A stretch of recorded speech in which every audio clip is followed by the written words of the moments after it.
set a dangerous precedent. He's already honored his beautiful wife, and now I have to honor my beautiful wife, Amy, who's sitting right below us in the front table, and my son Jake and his beautiful wife Heather, who I thought might have the honor of coming the furthest for this event tonight because they live in California and they flew in from San Diego this morning. So it's kind of a family event.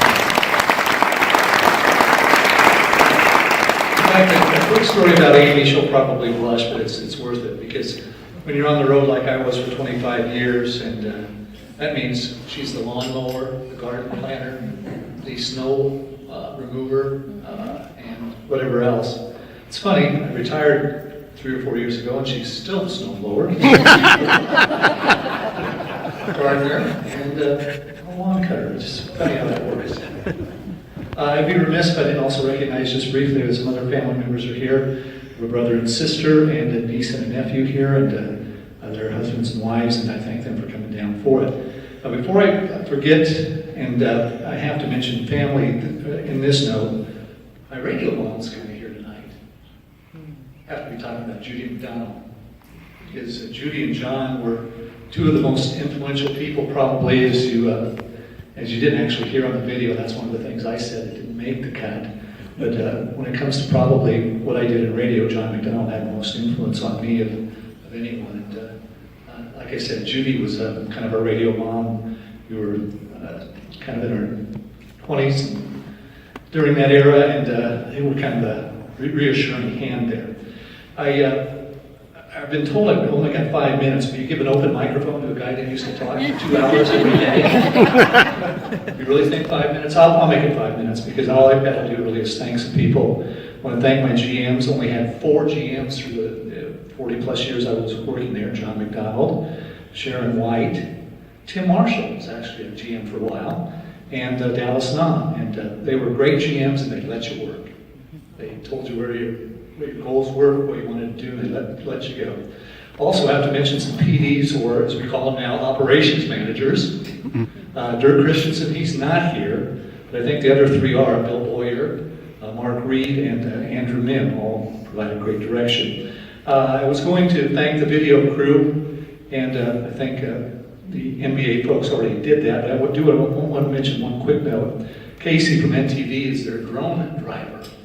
And the week that we were working on recording the stuff for me and putting all the clips together for me was the week of the floods. And so Casey put in literally some of those 10 or 15 hour days to get something done that he didn't get any money for, and really did it out of the graciousness of his heart. Not that I'm a corporate shill, because I'm not a corporate person, but I do want to thank NRG Media, because as Dallas said, they, unlike many corporations, do have a big emphasis on local radio. And I don't think Mary's here tonight, but Mary Quass is very hands-on. She knows who I am, and I'm pretty impressed by that. Now, I'm very honored to be in this class with Ken and Kent. And I'll have to be very honest with you, I was shocked when Jim called me on Valentine's Day, ironically, and told me the news, because I didn't even know I was even being considered for it. I'm honored to be in the class with Ken and Kent, but I'm also honored to be the 5th KGFW alum that's in the Hall of Fame. John McDonald, John Mitchell, Floyd Calver, Art Ferguson, aka Charlie Tuna, and now myself. I'm obviously the midget of that group, no doubt about that. I'd like to thank the NBA Hall of Fame for the executive committee, the board, the Hall of Fame board, whoever considers the nominations, because I guess I'm kind of symbolic of what Dave Thorell said, being the farm kid, that your dad wanted to know when you're going to start getting a real job. So I actually worked with him for a few summers at his 3rd job, which was as a machinist in a manufacturing post in a couple of jobs in Kearney. And so whenever I worked 12, 14-hour days, I kind of learned that from somebody. And final note before I go, and I think I'm going to be under my 5 minutes. I hope you're not counting. But we were on our way down here today, and I knew they were going to do a 2-hour show to kind of play some of the clips in length that you weren't able to see here, because that was 7 minutes. But 2 hours today. I told Andrew Mim, I said, my wife and I were talking about that as we were listening on our way here. We had to listen on via the app for most of it.